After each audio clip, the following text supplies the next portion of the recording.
We'll get started in just a moment. We're going to webcast this morning's session, so as soon as that's ready to go, and it is now ready to go, well, let me welcome you all to the Woodrow Wilson Center. I'm Kent Hughes. I run a program here on science, technology, America, and the global economy. And, of course, we are co-sponsoring this event. Really, the Environmental Change and Security Project has taken the lead, and I see Gib Clark there in the back, and I know Jeff DeBelco is here. Jeff runs that and very ably runs that program. Let me start really by issuing an apology on behalf of Lord Axworthy. He is unexpectedly and disappointedly, from his point of view and from ours, taken ill, and sent his apologies and sent his greetings. And of course, you'll all want to read his really very insightful and passionate, I would say, forward in the book that's the subject of today's discussion. Let me just say a word about the Woodrow Wilson Center for those of you who are new to us. As you might suspect, with Woodrow Wilson in our name, we're a living memorial to Woodrow Wilson. That in 1968, Congress wanted to honor our 28th president, and they decided against another marble statue, against another monument, and instead created this living memorial to Woodrow Wilson and tried to capture both sides of his life, that he is the only American president who have actually earned a PhD, and was in his era quite a distinguished political scientist, went on to be president of Princeton before getting into politics as first governor of New Jersey and then president. And Wilson himself often commented that having had that academic background really made him more effective at policy, and he thought had he been exposed to the policy world, it would also have enriched his research. So that really is our mission. We try to bring those two worlds together. People who do the thinking and writing, like Oli Brown here, and people at the same time who are on the front lines of actually making policy. And our role is not as advocates, but really as trying to bring as many perspectives as possible to bear on the key questions that face decision makers. Before we start today's program, I wanted to call your attention to another flyer that we have out front about our colleague and friend Haleh Esfandiari. Haleh is the person who runs our Middle East program. She has been imprisoned in Iran now for more than, well, really it's going on 2 months, and has been held in Iran for 2 months longer than that. We are hopeful that intercessions that are underway really around the world, many people weighing in on her behalf, will lead to her freedom. But as of today, we don't know. We just hope you all will keep hearing your thoughts, and if you have an opportunity to express an opinion, you can also go to her website, which is freehaleh.org. Well, let me turn to today's. Here's Jeff DeBelco. Jeff, raise your hand if people don't know him. Jeff runs the Environmental Change and Security Project, and I'm envious at the range of publications and sessions that they managed to put on over the course of a year. Well, it is our great pleasure to have one of the authors of Trade, Aid, and Security here, Oli Brown, on to your left here. He is based in Geneva, Scottish by background, I'm pleased to say, and is a policy researcher and project manager at the International Institute for Sustainable Development. He also is coordinating the Trade, Aid, and Security Initiative, a joint venture between IISD and the IUCN, which is now the World Conservation Union. He has a very rich background. You have it there in front of you. He has really been involved in looking at this series of questions in a variety of venues around the world and really brings an enormous expertise to the question. He will speak to us briefly and then shift to a PowerPoint presentation. And we'll take about half an hour for the formal presentation, then with lots of time for questions and I'm sure penetrating answers. Oli, the floor is yours. Thank you very much, Kent. Firstly, let me add to Kent's words just to apologize on behalf of both Lloyd Axworthy and David Runnels, who's the president of IISD, both of whom very much wanted to be here. David's wife has just had a reasonably major operation, so he felt he had to stay in Ottawa to look after her. And then Lloyd came down ill yesterday with quite a nasty flu. And he sends his apologies and very much wishes he could be here. I think these issues are very close to his heart. He's as I'm sure you'll know, he was the Canadian Minister of Foreign Affairs between 1995 and 2000. Was nominated for the Nobel Peace Prize for his work on banning landmines in 1997, and has since been the UN Special Representative for Ethiopia and Eritrea. So he comes to these issues with a practical experience that I can't even hope to match. We had a similar event in Ottawa a few weeks ago, and Lloyd was able to make that. And I had written him a fairly dry keynote speech, which he very wisely completely ignored, and spoke off the cuff and very much from the heart, with great passion about the importance of thinking about wider conflict prevention and how the international community can institutionalize conflict prevention more effectively. He could sort of come out with personal anecdotes about the time that he was trying to arrange a peace deal between Ethiopia and Eritrea. So I'm afraid I can't match his personal experience, but I hope you won't feel too shortchanged as a consequence.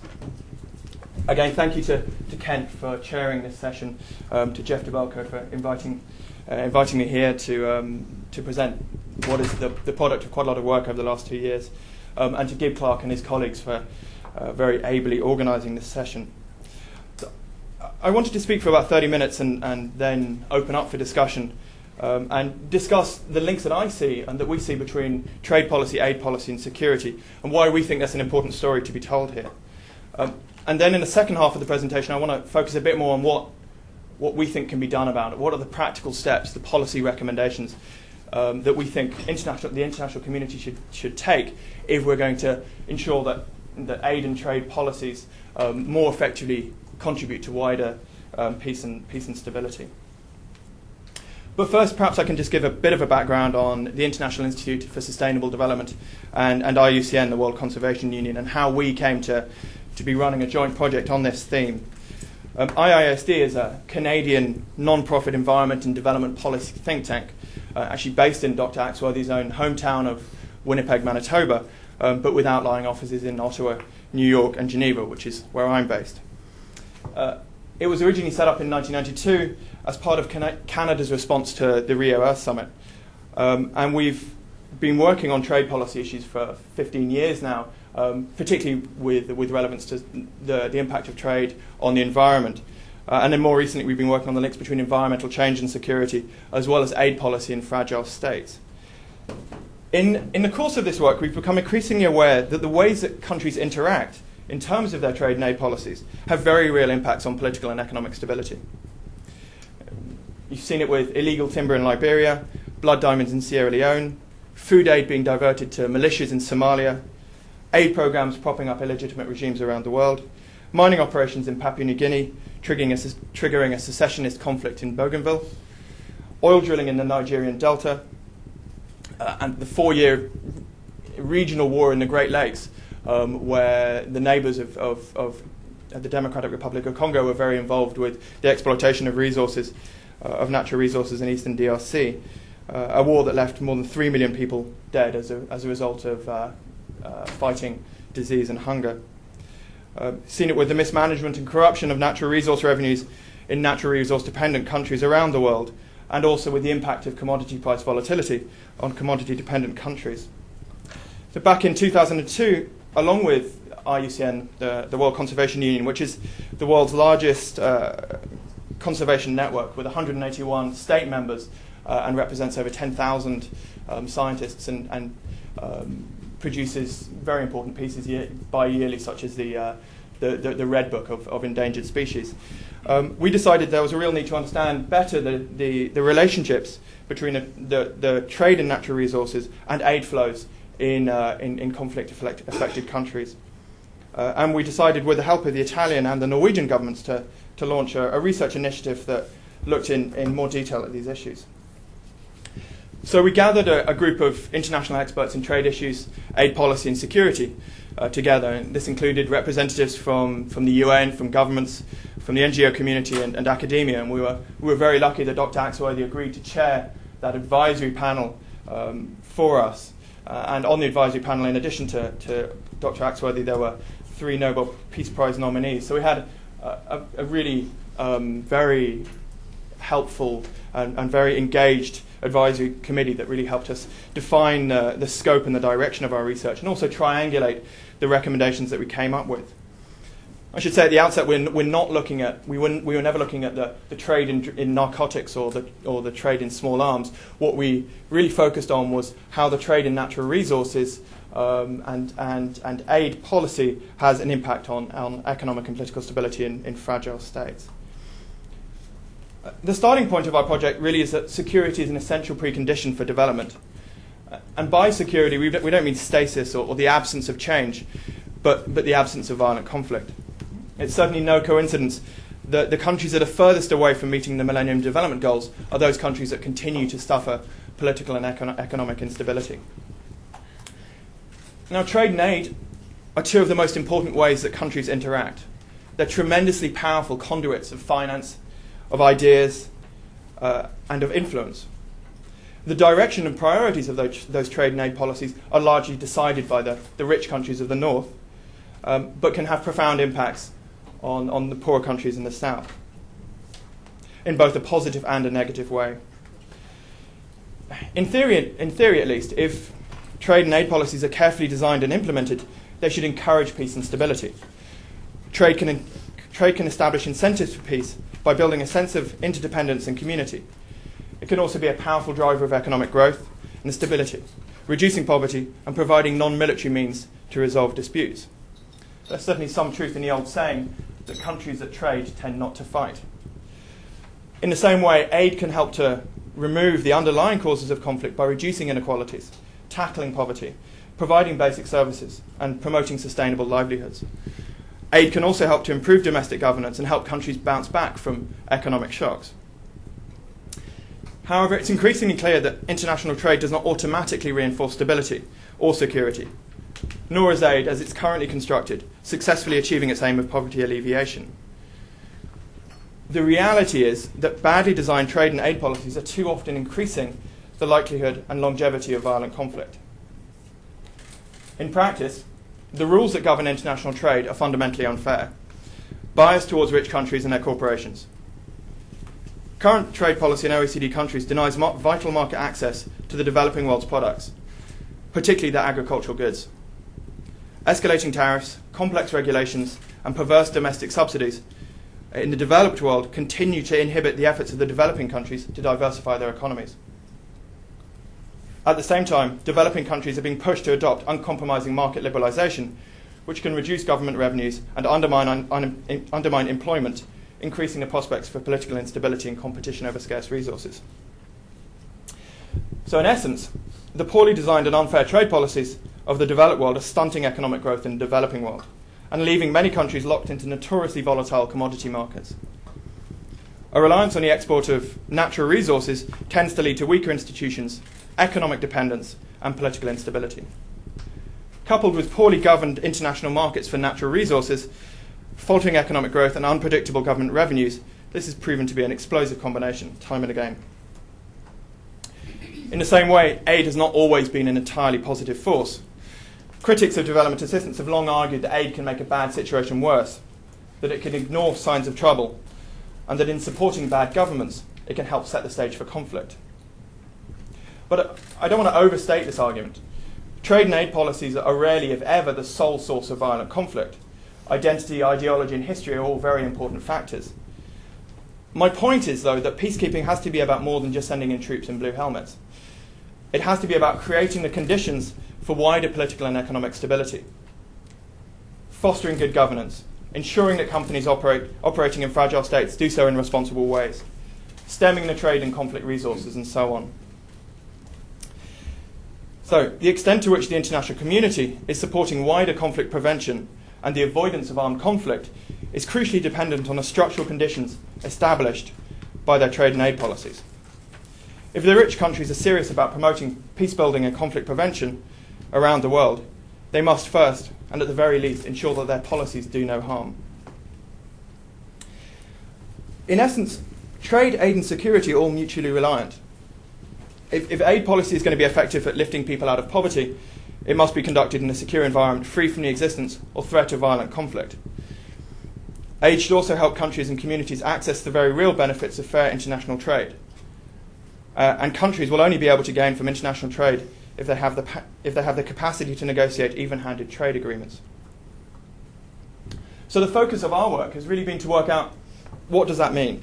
How can we develop international trade and aid policies that best support wider peace and stability? I think there's probably two things I think about the approach that we've taken in this initiative that are where it makes a particular contribution. What we've tried to do is we've tried to focus on what we see as the 6 goals that we think policymakers should concentrate on. So rather than looking at individual mechanisms like certification of conflict diamonds, national revenue management legislation and so on in isolation, we've tried to say, well, what are the overall aims we're looking for? What are the big policy objectives? And then to look at what is it that the international community can do, domestic governments can do, and what is it the World Trade Organization can do to achieve those objectives? And I'll run through each of these 6 objectives in a moment on the PowerPoint. And the second thing that we've tried to do is to focus really on practical recommendations. We think that's a really important story to be told here, but that's not enough. We've tried to come up with very practical ideas for what the international community can do to ensure that trade and aid policies do contribute to wider peace and stability. And this was very much with the help of our advisory committee, who really helped us to work out what was possible, economically and politically feasible, but not without ambition.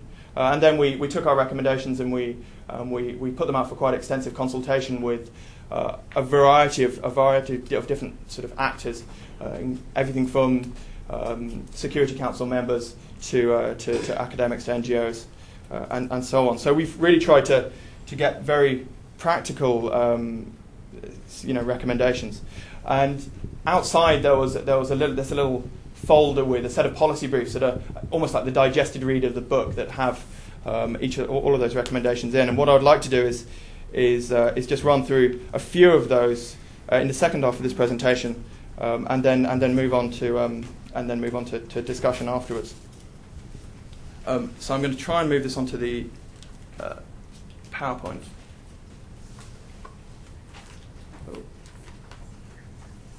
I'm not very good with this technology.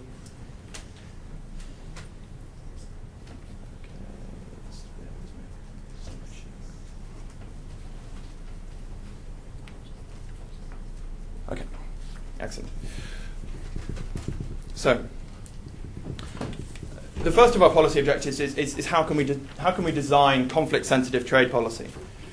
And by this we mean, what can we do to help countries move away from reliance on one or two commodities that historically have suffered very volatile prices, even though commodity prices at the moment are at historic highs. It's about giving countries the right balance of policy space to take the trade measures that are necessary for them, but still having coherence within international rules-based system, and also helping countries benefit from international trade. So we think this requires reducing market access barriers for the goods of the developing world to the developed world, which is about rethinking subsidies in the developed world, and removing tariff escalation and the other barriers that prevent diversification. We also think it's necessary for the developed world to refrain from negotiating bilateral or regional trade agreements that go beyond multilateral agreed trade liberalisation. And also, we need to think about providing more capacity building. This is currently a big debate in the Doha round, so-called aid for trade, to help countries benefit from an adapt to trade openness. The second objective is how can we develop aid policy that is more conflict sensitive? In the same way as there's a gap between the theory and the reality of trade policy, there's a gap between the theory and the reality of aid policy. Aid has not met the ambitions set for it. I'm not trying to say that aid doesn't work. Revolutionary achievements in education, health, agriculture and poverty reduction, although patchy and isolated, demonstrate that aid can be hugely effective. But aid has been used by donors and recipients for purposes that were not intended or not explained to their citizens, diverted in corruption, used to pursue short-term foreign policy goals, given in a way that creates aid dependence, and undermining the capacity and the legitimacy of governments to govern. So the international community has to recognise more clearly the links between aid and conflict, and mainstream conflict prevention into development aid, as well as ensuring coordination with peacekeeping forces. The aid community has to pay much closer attention to the resource curse and the problems that countries are faced by dependence on the export of natural commodities, and also harmonising aid policies with policies on governance. The aid community needs to think about how to develop funding mechanisms to secure predictable funding and help countries bounce back from economic commodity price shocks. And I think critically we have to try and break the link between the short-term strategic interests of donor countries and foreign aid. One way to do this would be to devolve aid ministries from the direct control of foreign ministries, as was the case in the UK when the Department for International Development was taken out of the control of the FCO, the Foreign and Commonwealth Office. And then in terms of recipient countries need to think about how to increase transparency of aid payments and put in systems of domestic checks and balances to ensure that those aid payments are well spent. The third area is how can we use the levers of influence that are represented by trade and aid policies to promote good governance. Good governance is a crucial part of conflict prevention, and the international community has long tried to promote good governance through a mixture of the carrots and sticks of trade and aid policy, with the threat of sanctions, the promise of trade deals, or the promise of capacity building or aid packages. But this sort of governance intervention can be entirely counterproductive if misdirected or perceived as heavy-handed. In the past, aggressively promoted Western concepts of good governance, market liberalisation and democratic reform have proved highly controversial and often dangerously destabilising. The aim has to be for the developed countries to generate constructive influence. But unfortunately, many of the mechanisms used by the international community to date have proved neither constructive nor influential. Too often, policymakers in developed countries attempt to use trade and aid policies to pursue subjective, changing concepts of good governance without perhaps a realistic appreciation of the local context. So, I think as a very first step, we need to consider the impact of existing policies on governance and assess governance interventions much more carefully, not in preparation to better sell a predetermined governance agenda, but to understand what that governance agenda should be.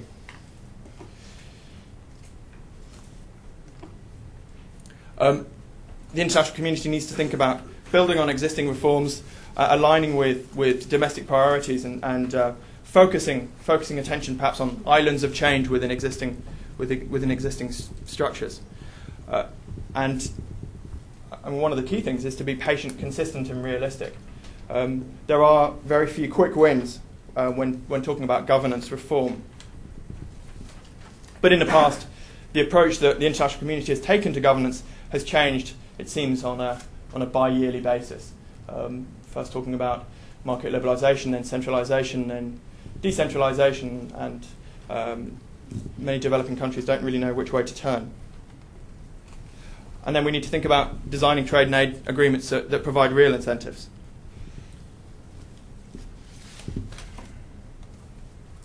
The fourth area is how can we restrict the trade in conflict resources more effectively. And natural resource exploitation has played an increasingly prominent role in bankrolling conflict around the world since the end of the Cold War. The link between natural resources and conflict depends critically on the ability of their exploiters to access external markets. Take away the ability to earn returns from resource extraction, and their value to the promoters of conflict falls away. Now, the term conflict resources is easy to grasp, but harder to define. We would argue that a conflict resource, and one that deserves the attention of the international community, is one that is bankrolling a war that is illegitimate, or where the laws of international humanitarian law are broken.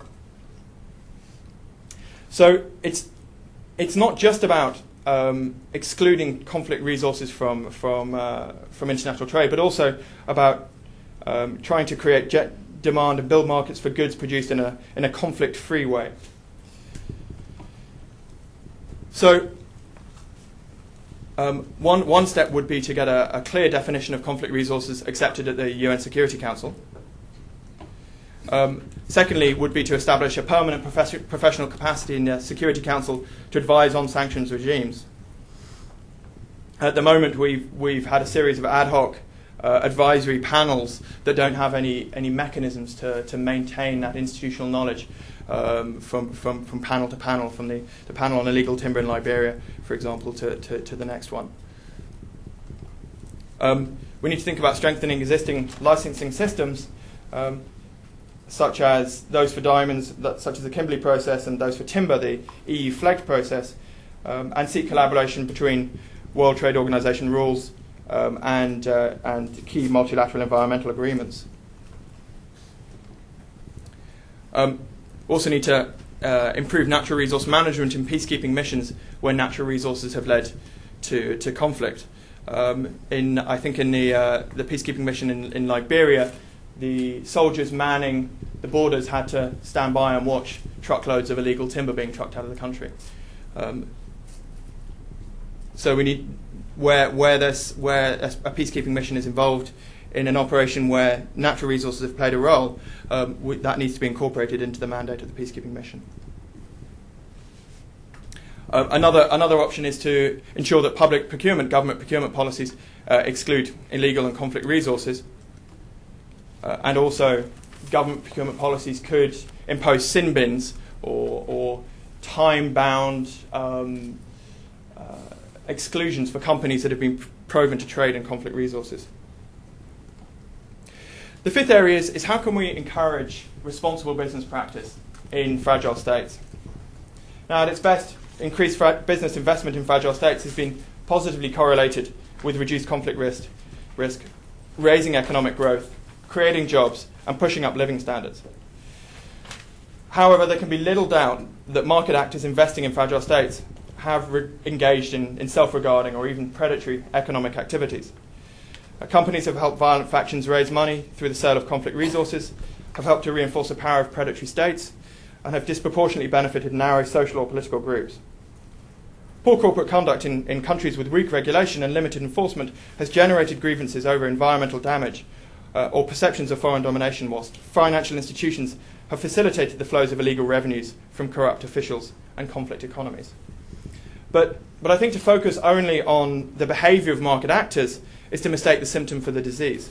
Market actors do not exist in a vacuum, but instead in a patchwork landscape of risk and opportunity that defines the market context.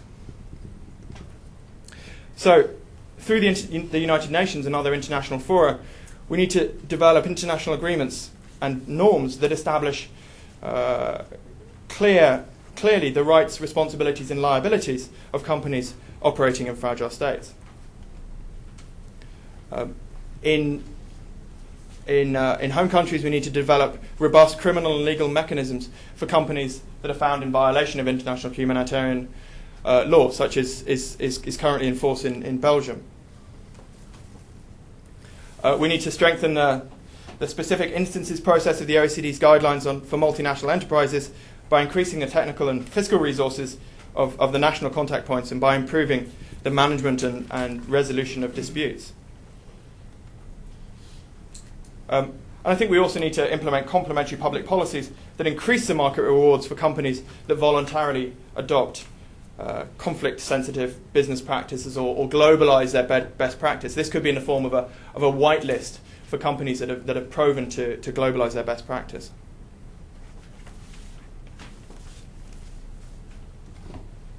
And the final area is, how can we develop policies that help countries manage the revenues they get from natural resources and aid more effectively? And if you think about it, there's interesting parallels between countries that are dependent on natural resource revenues and countries that are dependent on aid revenues. They're both external rents that come from outside that have problems with transparency, with accountability, and with the management of the revenues. They've been linked to undermining the legitimacy of governments and also the responsiveness of governments to their own people, primarily because it's not the tax base that is funding the government, but it's an external rent. And natural resource revenues and foreign aid can play a crucial role in improving the security of populations in poor countries. But paradoxically, many of the world's most conflict-prone countries possess valuable mineral and agricultural resources. States that are highly dependent on natural resources tend to be unaccountable to their citizens' demands, owing to their reliance on resource rents over tax revenues. These rents also prove attractive to outside groups, spurring and funding conflict. Aid, another unearned rent, can also undermine accountability if governments become more responsive to the requirements of donors than those of their citizens. Likewise, aid projects create winners and losers, and so can widen inequalities and create grievances. Those countries that have trouble managing natural resource revenues typically tend to have similar trouble managing the revenues from or making most effective use of their aid. So, for revenues to be handled effectively and invested carefully, whether they're from natural resources or from aid, policymakers need to develop institutional mechanisms that increase the transparency and accountability of both natural resource revenues and aid revenues, and to ensure that they're prudently managed and don't become a prize of power. So one option is to strengthen the extractive industries transparency initiative and the IMF guide on resource revenue transparency and develop them into an international extractive sector transparency agreement.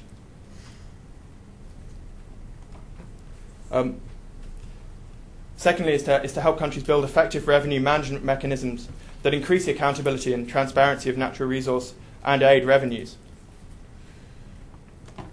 And third, increase the focus on capacity building. Third, increase the focus on capacity building and extractive sector transparency agreements.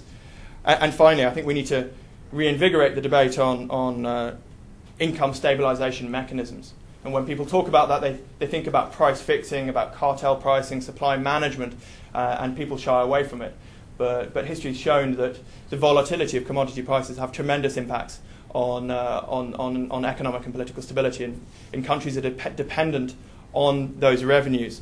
And so I think it's really time that we think about how we can help countries generate more predictable incomes from their natural resource revenues, both in terms of fiscal management at a government level and in terms of income stability at a livelihoods level.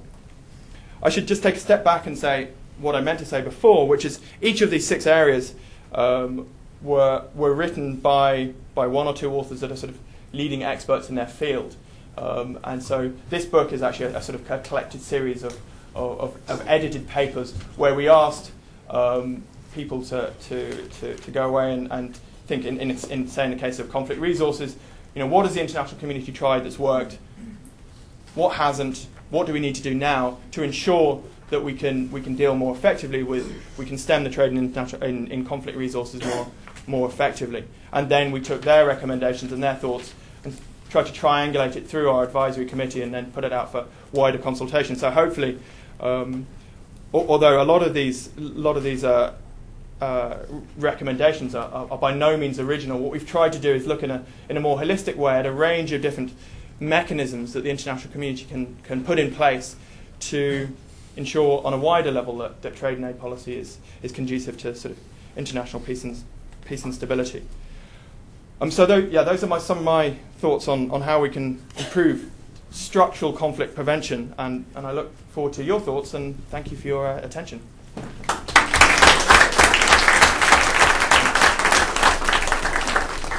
Thank you, Oli. Very rich presentation, and I might just indicate that the book, which is you can purchase outside, is a very rich volume, where, as Oli indicated, it's not only analysis, but there are specific conclusions and specific suggestions for policies that are both ambitious, but in the author's view, within the realm of political feasibility.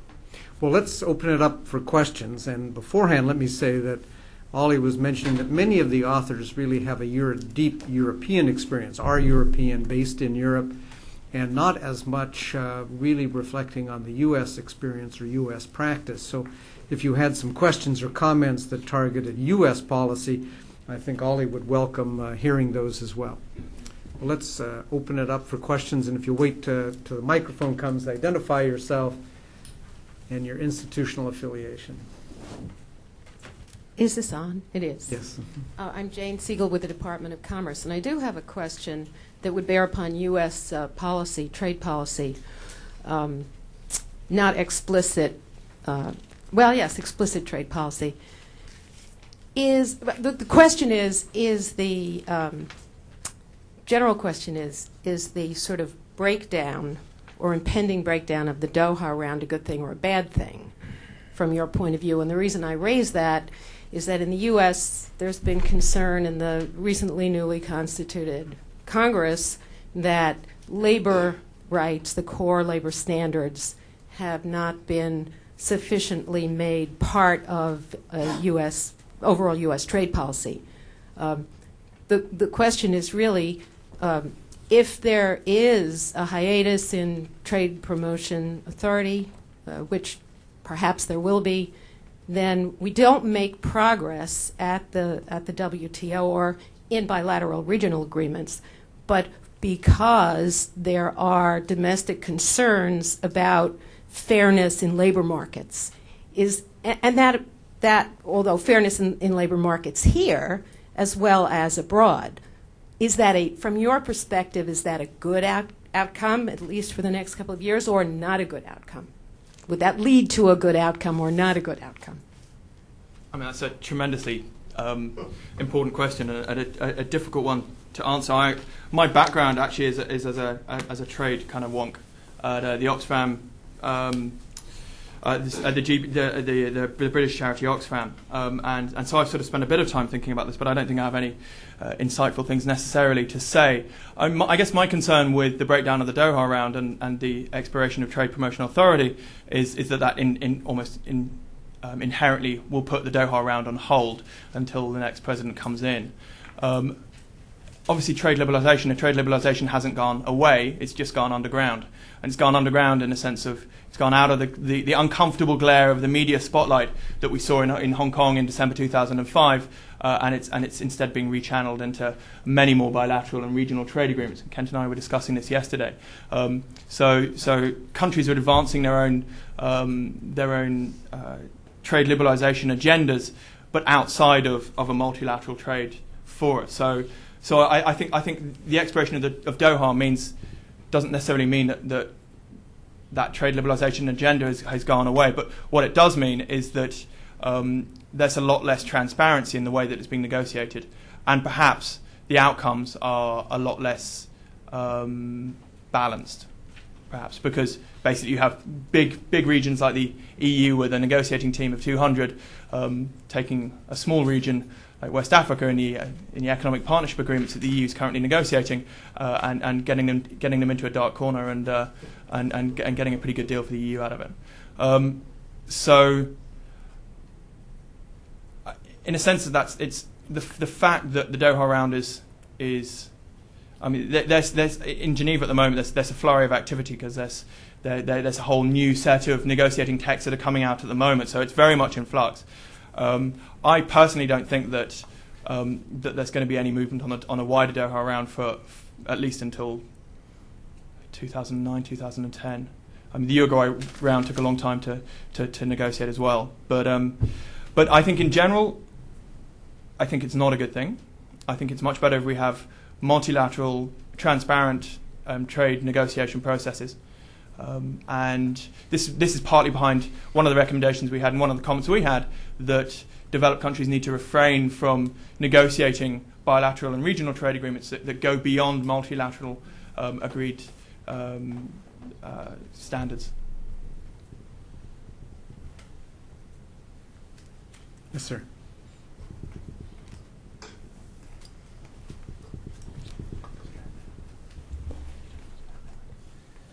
Len Hirsch from the Smithsonian, and I'm trying to figure out how to frame this. I don't think you did it purposively, but if you actually look at the first of your recommendations in Book 1 and the last of your recommendations in in Section 6, they're actually the reverse of the same thing. The first one is saying that the North should get rid of its income stabilization mechanisms, i.e. agricultural subsidies, and saying that the South needs them, which is, I think, a fascinating actual result, but I think one that really does need to be drawn out, because as we found out in the North, once you start them, they're almost impossible to get rid of, which is our problem, but you're also advocating potentially starting that in the South. So how do you actually develop a system that allows for the type of flexibility that is necessary as development occurs? It's a good question. I'm actually not talking about income stabilization through subsidies at all. I mean, that's how the EU does it, and that's how the US does it with the Farm Bill and the Common Agricultural Policy. But there's many other ways of developing income stabilization outside of subsidies policy, and a lot of developing countries can't afford the sort of money that the EU spends on a Common Agricultural Policy anyway. Our point with that first recommendation was that the developed countries of the North need to think about how they can reduce the market access barriers to the agricultural goods of the developing countries, which means removing trade distorting subsidies, effectively perverse subsidies that mean that the goods from the developing world can't compete on an even footing with the developed world, and also by removing the distorting subsidies that basically create overproduction. And this is what the EU did a couple of years ago with trying to de-link subsidies from production. So we had the ridiculous system in the EU where farmers were paid more in subsidies the more they produced. So you ended up with structural oversupply and agricultural dumping. In terms of income stabilization mechanisms, there's many different things that countries can do. And many things have been tried, and it's actually a really difficult area, which is partly why it's so politically unsexy at the moment. It's for the last 30 or 40 years, the international community has played around with supply management, with compensatory finance, and so on. And the moment you start talking about income stabilization, people think price fixing, and that people just shy away from it completely. But there are mechanisms, and that don't involve subsidies at all, that have been proved to be effective in terms of giving people more predictable incomes on a livelihood basis, and governments more predictable incomes, so that they know 5 years down the line that they can have a certain amount of money to invest in their health and education system. Now is a really important time to be thinking about this, because we have commodity prices that are historic highs. Copper prices haven't been this high for 20 years in real terms, and so on, partly as a result of very high economic growth in India and China, pushing up agricultural prices, pushing up commodity prices. Now, if there was even a slight economic downturn in China or in a couple of other key economies around the world, we really could see commodity prices plummet in the same way that they did, say, with coffee between 1998 and 2001, where coffee prices went down by 60% in 3 years, with very, very serious knock-on effects for the developing countries that are producing those commodities, particularly if they can't hedge their revenues with other sources of income. There's perhaps 5 ways that I see that you can implement income stabilization mechanisms and that have different impacts in different ways. The first is through thinking about supply management. And now this again is a very tricky issue. Actually, the US recently joined the International Coffee Organization with the explicit provision that it never again talked about supply management. And given the International Commodity Organization was originally the International Commodity Agreement, which was basically an attempt at supply management, that was quite an interesting step. But supply management is basically about changing power within the supply chain and helping developing country producers get a more a larger chunk of the pie from the total cost of a particular commodity. Another area is compensatory finance. So things that has been tried and has been tricky in the past. Things like the StabEx and the Flex Fund and the EU and the IMF's compensatory financing facilities, which basically help countries try and ride out short-term drops in commodity revenues. Another area is sort of alternative trade networks. What is it that fair trade and the organic markets can offer in terms of helping countries and individuals get more predictable revenues? A third area, and I think this is one that holds a lot of promise, is things like national revenue management systems. So, this is something that Norway, for example, has done very effectively with its oil revenues. It has a rainy day fund, so it puts a certain percentage of its revenue from oil over a fixed price into a fund that means that if oil prices go down, that it doesn't need to expand massively the production of oil to fill up a kind of a shortfall. And these are things that don't actually exist in many developing countries at all. So these are the sort of mechanisms that countries can put in place to think about to try and get more predictable revenues that don't necessarily involve subsidies, but are really, really important to talk about now, because this problem of commodity price volatility hasn't gone away, and I think it's actually it could be a really big issue in the next 5 years, particularly if there's any sort of internal shock in China. We could really see very, very quick plummeting prices in commodity prices. Yes, sir.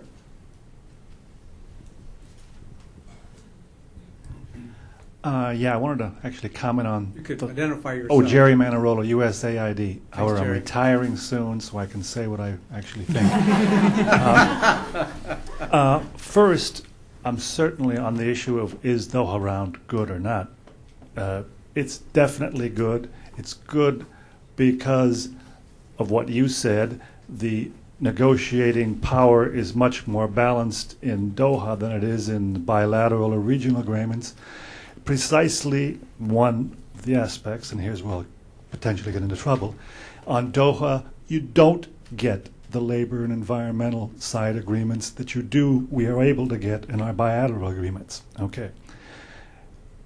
On the second question, the ways to flatten out, if you will, the booms from the busts in these commodity countries that have just a few commodity exports. I really think your first two tricky ones that haven't worked, but I do like the Norway approach. Chile does a similar thing. What it solves is the government's problem. It doesn't necessarily get at your livelihoods problem.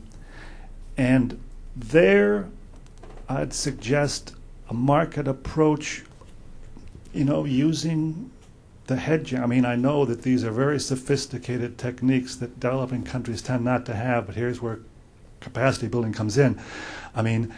Hedging futures markets, again, there's a cost to hedging, but the other techniques tends to fail and they just don't work, whereas this one, although it's going to have a cost, is a way that you might be able to use the market to hedge livelihood volatility.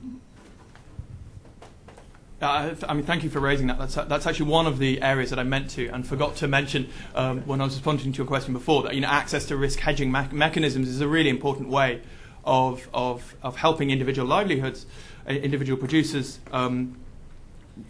smooth out those volatile revenues. I think it's one of those things that's changing as well. Is that increasingly we're seeing the establishment of a lot more commodity exchanges sort of outside of London and New York. So you have, at the moment, there's a couple of dozen different commodity exchanges around India where individual producers can actually hedge, get much more access to risk hedging mechanisms. So it's those sort of things that really bear investigation now. That not all of the problems of supply management that were apparent 30 years ago are still the case now. So it's really important to reopen this debate and think about how we can do this more effectively, and risk hedging is a very important part of that. Bill? Thanks. Yeah, Bill Christ here with the Woodrow Wilson Center. Let me just first off thank you for a very good presentation, and I find I agree with like 95% of your recommendations. And one real quick comment on Doha. I would just note that unless there's a Doha round, there's really no chance of the U.S. dealing with our farm subsidies. That's the only hope. So I think that's a big factor in that related to security and development. One that I disagree with on is the policy space for developing countries. Least developed countries have always been exempted from all the multilateral agreements, and I think I would argue they have vastly too much policy space.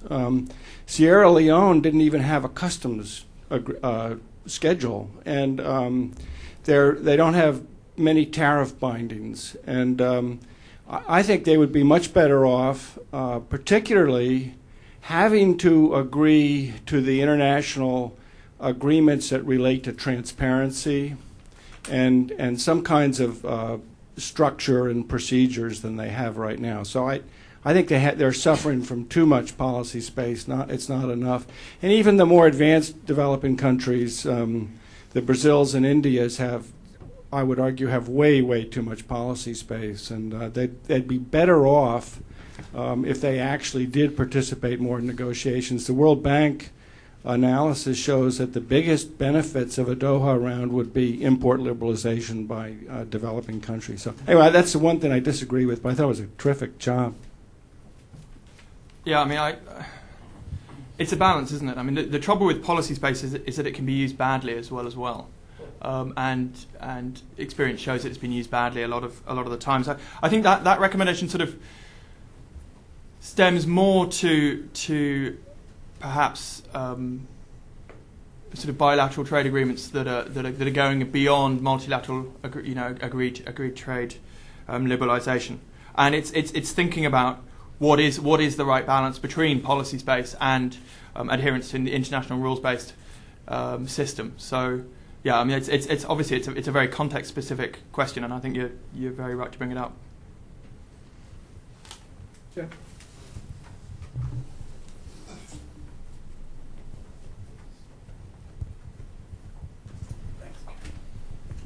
Jeff DeBelko here at the center. I wanted to first pose a question to Bill on his point about the Doha round, and the farm subsidies. Bill, do you? He's so intensively writing. I want to make sure. Okay. I just quoted right down the middle from That's right. You said there's no chance for anything on the farm subsidies. And this is not a rhetorical question. I don't know the answer to this. When there seemed to be cuts, kind of at the very end of Senator Dole's time in the Senate, where he led what seemed to be a number of rollbacks of farm subsidies, was that something that was driven by the international trade regimes and negotiations, or was that independent of it? And if so, why did it happen? And could those dynamics come about? I just don't know, but it struck me that we have had some success, even though it was then rolled back in the beginning of the first Bush 43 administration. For Oli, a couple things. There were a number of nodding heads about the kind of opposite happening in this country when you talked about splitting off DFID from the Commonwealth Office, because, of course, AID is gradually inching towards Foggy Bottom, or Foggy Bottom is surrounding this building in many ways, and that's a trend that started, I guess, back in the 80s or 90s with Senator Helms trying to make a lot of agencies and departments go away, and this, to me, in some ways, is an extension of that process, even though it's accelerated in the last 7 years. And so just as a matter of comment, that it seems to be going the opposite direction of what you're suggesting here in this context, and that may contrast with Europe. And so then finally, your comments on how the report and the recommendations are playing out in the European context. There are clearly a number of the things that you're suggesting, that whether it's DFID or other bilaterals, and now increasingly the EU tracking this, seem to be taking seriously and pushing forward. Are there places that you're particularly optimistic that progress is going to be made from that push? I mean, I ask in part because we share a common interest in work on these the kind of natural resource issues and connected to conflict, and it seems there's a renewed energy among European governments and the European Union itself in taking this seriously. Will those efforts have trade as kind of an integrated part of that, or will that, as often is the case on this side, be seen as separate issues, separate players? The post-conflict or conflict prevention folks are not often in the room with the trade folks. And so I think that's a great service of the book. But I wonder if you, in the European context, see evidence of that being overcome in ways that perhaps we're not yet there here. That's a very good question. I mean, one of the main repeated mantras in Europe is policy coherence. Policy coherence is a great idea, but it just depends whose policy you're cohering to. And this is partly the issue with DFID and FCO and USAID and state. It's the part of the rationale for splitting aid ministries off from foreign ministries is that then it allows aid ministries to focus on long-term poverty reduction rather than short-term political goals. And actually, interestingly, and this is one of the first things that Tony Blair did when he came to power in '97 was to move what was then ODA and set it up as DFID. And the people in the Foreign Office hated it because suddenly they lost their nice little pot of money that they used to be able to use to sort of grease the wheels in their interventions in other countries. So they don't like it at all. And now actually I've got a Foreign Office friend who looks on jealously as the DFID people are seen as the fat cats of British politics because they have sort of more resources, interestingly, than the FCO now.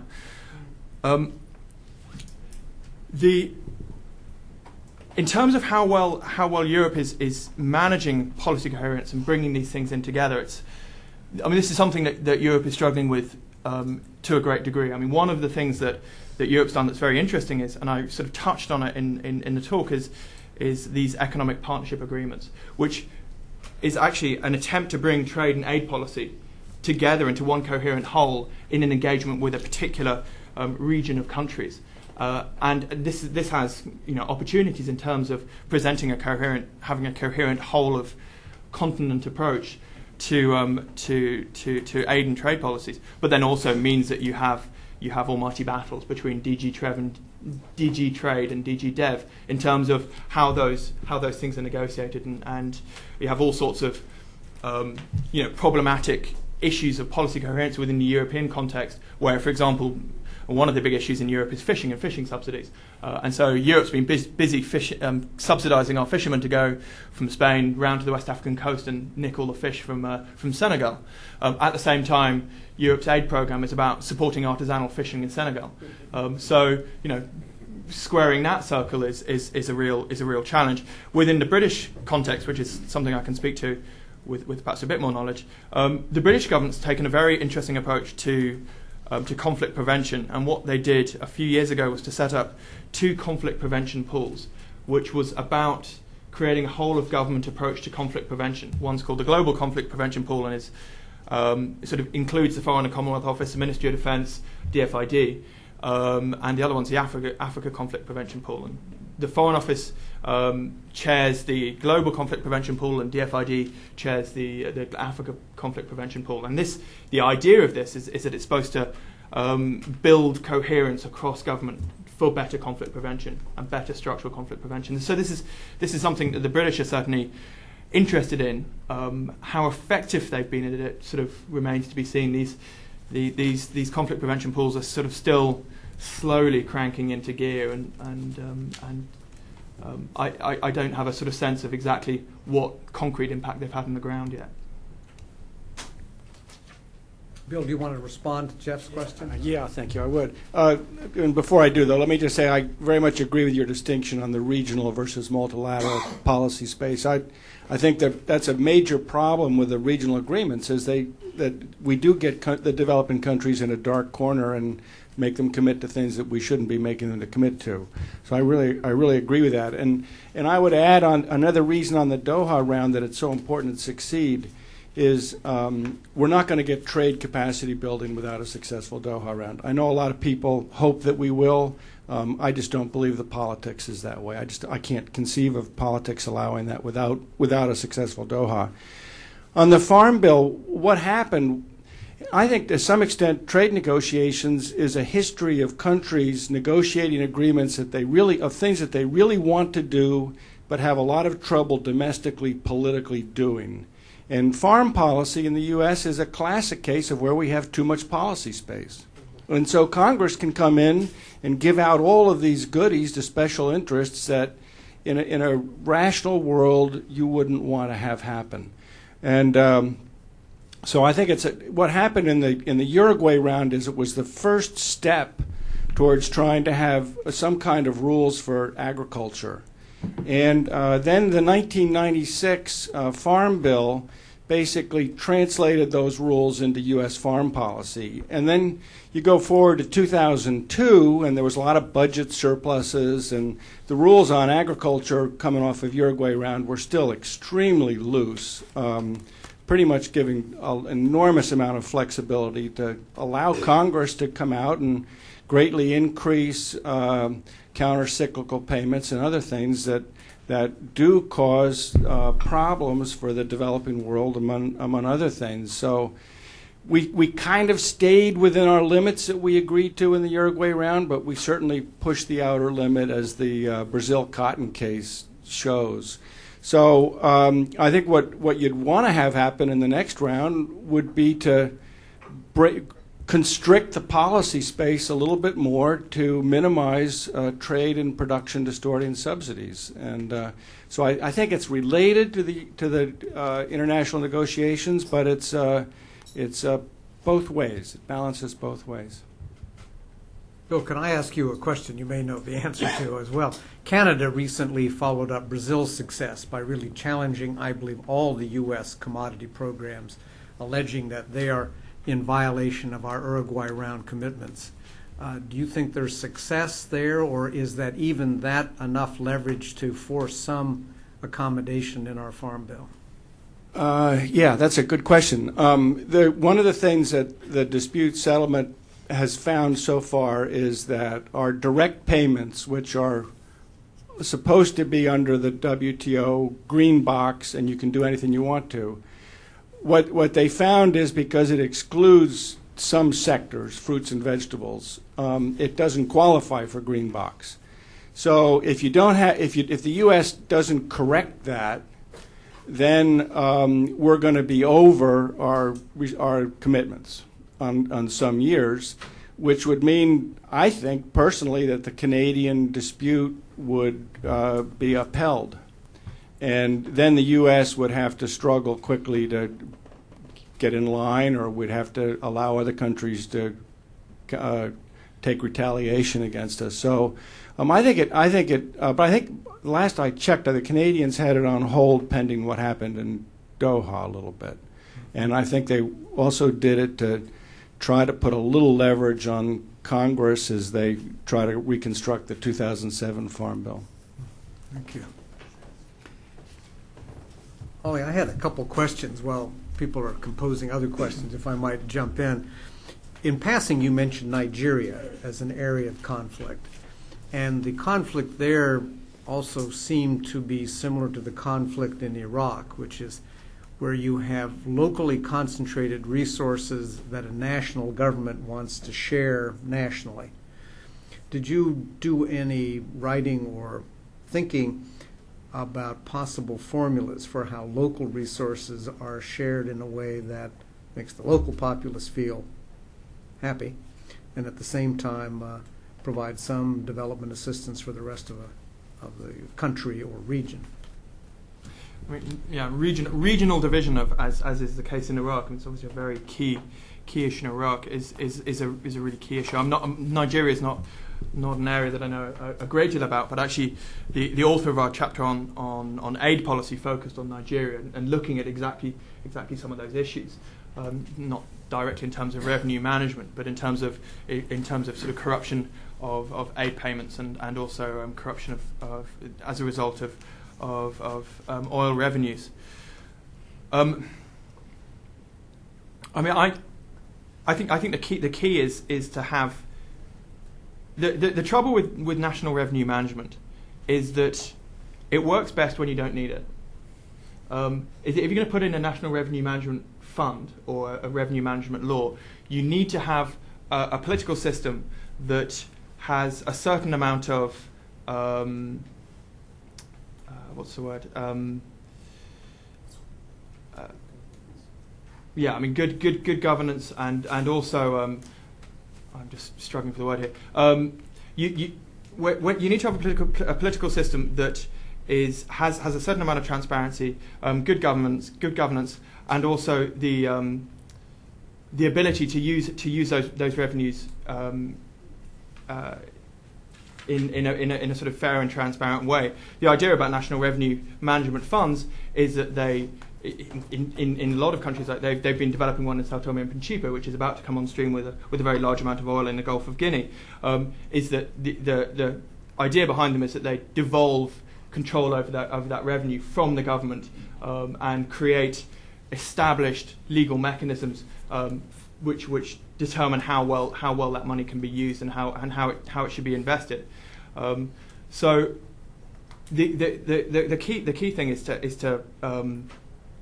to build in clear rules and then to try and encourage governments to adhere to those rules. I mean, this was the case in Chad, where Chad was building as I'm sure you're aware, the Chad-Cameroon pipeline, and they had a rather large signing bonus from the consortium of oil companies as a sort of thank you and a golden hello to building this oil pipeline, and then Debry decided that he would really rather spend the money on helicopters and weapons rather than the health and education, which caused a big stink at the time.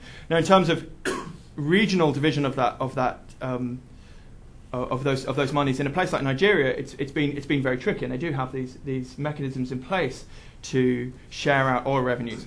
But then you have there's a quite famous case where one of the local governors in the Delta region built himself a £25 million palatial mansion.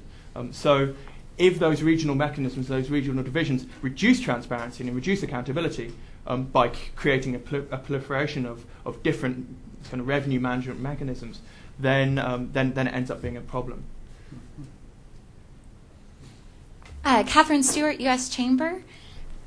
First of all, even if bilateral agreements aren't the best thing that you want, right now there was just a statement issued by Rangel saying that the trade agenda is totally dead and we're not going to consider anything else. How is the U.S. to negotiate at all if we can't even get to the negotiating table? And what can we do as just people within the country to show our legislators that this is something we want, that we want to be at the Doha round, that we want to renew TPA so that the president can actually send people to negotiate at these agreements? Because right now it's TPA lapsed during Clinton's time as well as right now, and if Doha's just going to be dead or sitting around until 2010, where are we going to end up? What's going to happen, and how can we change that through this sort of system? I'm not familiar with obviously the US system in any particular way, but I mean let me turn it back round. If TPA was renewed, do you think that the Bush administration would go back to Doha in the last year or so of its tenure? Yes, they've actually the USTR they've said that they're definitely interested in discussing again, and one of the trade representative staff members has said that they were working on things when now there's absolutely no discussion that they can have officially. So yeah, they are interested from what I hear. Well, I think, again, what Kent and I were discussing this yesterday. I mean, what's going to happen in the absence of Doha is that we're going to have this proliferation of regional and bilateral trade agreements. And I think you were saying that we're due for about 400 by 2010. By 2010, I mean, which and there's been a long debate about whether bilateral and regional trade agreements are a stepping stone or a stumbling block to multilateral trade and negotiation, which is it's getting a bit of a tired debate. But what it does do is it creates a very complex and overlapping web of different trade regimes, that is going to be an almighty mess to figure out if we ever did want to bring it back into one consolidated multilateral forum. So I don't think it makes things any less complex. And it is perhaps unfortunate that the Doha round broke down, when it did. After I was in Hong Kong at the time, and you'd see sort of the delegates stumbling out of the negotiations at 5 o'clock in the morning, grabbing an espresso and going straight back in at 6. It felt at the time that it was reasonably close to getting some kind of deal, and there was a great deal of debate at the time: is no deal better than a bad deal? But what in terms can be done? I mean, obviously it's still, I guess, feasible for a deal to be put to Congress and not to be ripped apart by Congress, but from my understanding of it, that's fairly unlikely. I'm sorry. Wait till you get the microphone there. Sorry, just a clarification. Maybe I'm misunderstanding. Without fast-track trade promotion authority from the Congress, that would affect the ability of the U.S. government to negotiate bilateral and regional trade agreements as well. Without I think is actually that not true? No, the government can go ahead and negotiate. Yes. It's that they don't get expedited, amendment-free consideration by the Congress. Yes. So fast track really binds the Congress, Correct, not the which administration. other countries know when they're negotiating with us. Therefore, how effective would negotiators be? That's the issue. That's the issue. So I think the way you portrayed it sounded like, well, we'll just go ahead and do all these bilateral agreements, but because the Congress is in doubt, ratification of the executive, what do they call them, congressional executive agreements would be in doubt, then there is a question as to how many we could do and what they would mean, because there are the labor and environmental questions that are obviously at issue right now in the Congress. That's all I want to absolutely. say. No, but I mean, it's not just the US. There's bilateral trade agreements happening all over the place, Right. particularly with, for example, with China and in Africa. There's those kind of resource access agreements all over the place that have very different that aren't perhaps quite so strong on labour and environmental standards. Let's say.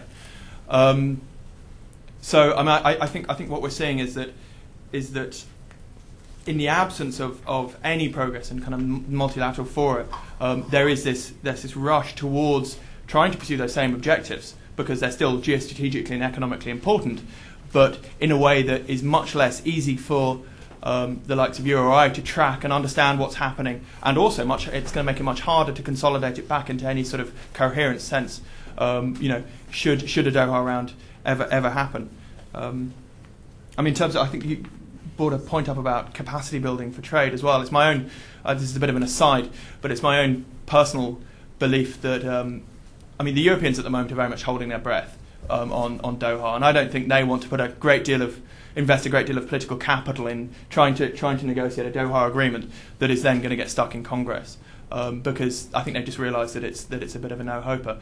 What my own sense is that the Europeans are very keen to get a Doha agreement through, and part of the way they've been trying to persuade developing countries to do that is by offering large amounts of aid for trade, as a way of kind of greasing the wheels again and bringing different countries to the table. Whether or not that is enough to get the current round of negotiating texts through, or to make any progress on that, it remains to be seen.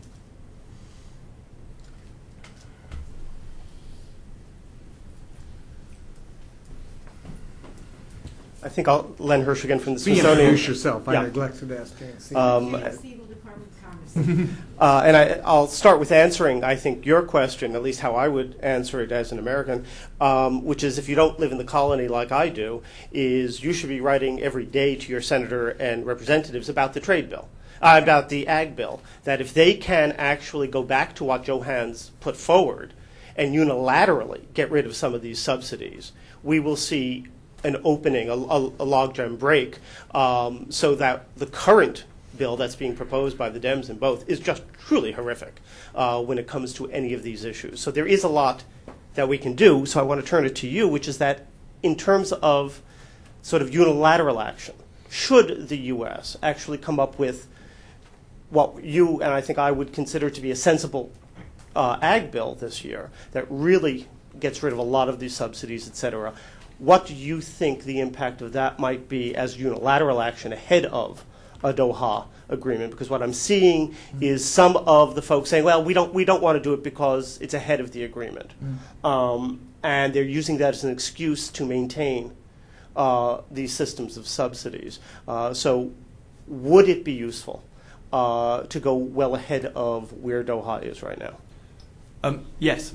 In short, I mean, I think it's not even necessarily ahead of the agreement. And part of the Uruguay round deal was that developing countries would open up to developed country products and liberalise their markets in return for more access for their agricultural goods to the developed world. And as a result of internal political pressures within the EU and the US, that hasn't happened in the sense of the Common Agricultural Policy and the US Farm Bill.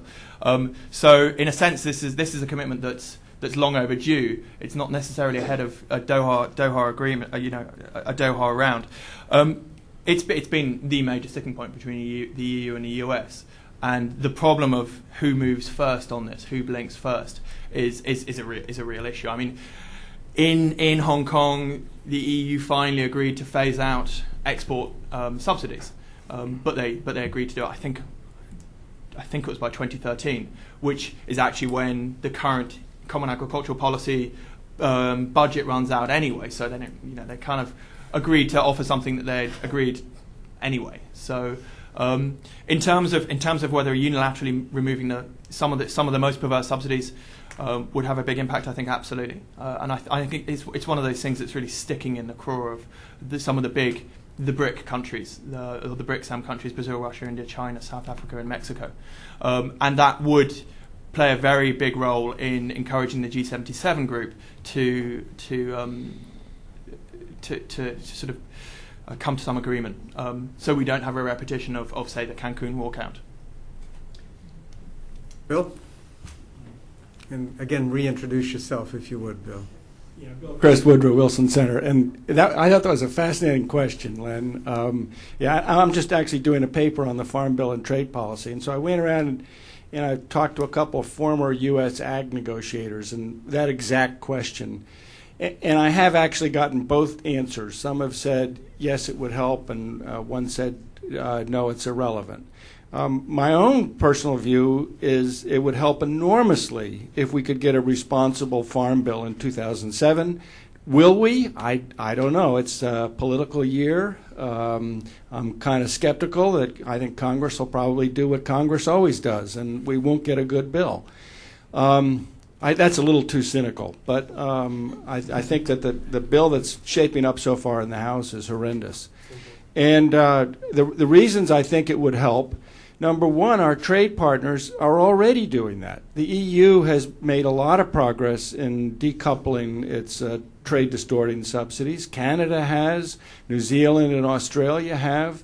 The big holdout is us. And secondly, I think negotiators are skilled enough to be able to get credit for anything like that. And thirdly, I think if we take the wrong direction in the Farm Bill, it's going to be a signal to everybody that the U.S. negotiators would have trouble getting an agreement through the Congress. So I think it's extremely important how the House comes out, and I guess I'm pessimistic. Ollie, I wanted to ask a China-related question, maybe even broader than that. You put a lot of emphasis in your book, and rightly so, on the North doing the right thing, opening their markets, avoiding the tariff escalation, and so forth. But in instances where the North has done that, the benefits have often been very skewed, helping a handful of countries while really not doing much for some of the least developed. The multi-fiber arrangement would be a case in point, where there was enormous pressure from really across the board in the developing world to get rid of the textile quotas, apparel quotas. As those disappeared, it turned out that most of the benefit was concentrated in a handful of countries dominated by China. There's been speculation with regard to cotton subsidies, that if the U.S. really were to eliminate its cotton subsidies, that the principal beneficiary might well be Brazil, which is organized, efficient, and so forth, while the West African countries really do still need arguably some capacity building to make the most of that opportunity. If that pattern continues, what do we do about those that are left behind? So the North's done the right thing, but you still have large parts of Africa, Asia, perhaps parts of South America that have been left behind. I think you're absolutely right. The multi-fiber agreement is a really good example of that, and Bangladesh's fabric industry sort of crashed as a result on pretty much on January the 2nd, 2005, after the MFA expired on January the 1st. I think this is where I think the North, and it's a gross generalisation, needs to get rid of these trade distorting subsidies for a number of different reasons. I mean, not least because it's a very poor use of public money, but also because there is helping countries diversify away from reliance on one or two agricultural or mineral commodities is going to be a very important way of helping countries develop more predictable revenues and so on. I've completely forgotten your question. I'm sorry. If we leave behind say many countries in Africa who didn't benefit from eliminating the MFA, or arguably the same thing might happen with cotton or other agricultural commodities, that we'd find the beneficiaries concentrated perhaps in Brazil and Argentina or other efficient commodity producers. Yeah, no, I mean, I think that's where the role of capacity building, helping countries benefit from access to those international markets lies, and also I mean you get into all sorts of problematic issues of what the impact of expansion in a particular product has on the environment in a particular country. So this is very much the case in Brazil and Argentina with the expansion of GM soy and cutting down of rainforest, or the expansion of cotton, or in Uzbekistan with the expansion of cotton and water use in Central Asia. So there's all sorts of tricky issues there. But this is where the North has a very important role to play in terms of sort of helping countries build the capacity to benefit out of international trade. Now, the problem is trade liberalisation does create winners and losers, and it's about helping the losers adjust to those costs and to benefit as much as possible out of trade liberalisation. Getting rid of the most perverse trade distorting subsidies would have net benefits on a worldwide welfare basis. One more China-related question. From what I read, China's pouring money into infrastructure development, particularly in Africa, but also elsewhere. Mm-hmm. Did you look at that question about how the recipient country might really best put that infrastructure investment to broader development use? China's interest presumably would be access to the minerals or the hydrocarbons or whatever, and that might or might not fit a broader development strategy.